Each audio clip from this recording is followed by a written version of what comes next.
Бүген 2 октябрь. Ел ахырына кадәр 90 көн кала. 2 октябрьгә кар яумаса, декабрьгә чаклы яумас ди халык сынамышы. Бүгенге көн тарихта нәрсә белән истә калды икән? Тарихка күз салыйк. 1552 елда иске стиль буенча 2 октябрь көнне сәгать 3-тә Явыз Иван гаскәрләре тарафыннан Казан ханлыгы тулысынча басып алына. 1941 елның 2 октябрендә немец гаскәрләре Мәскәүгә туры һөҗүмгә күчә.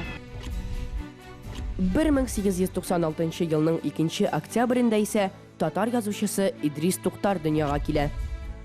Җиңнәребезне сызганып без эшкә киттек. Кошык кадәр генә көрәгенә таянып ялкау очрады. Хәтерлисезме? Әйе.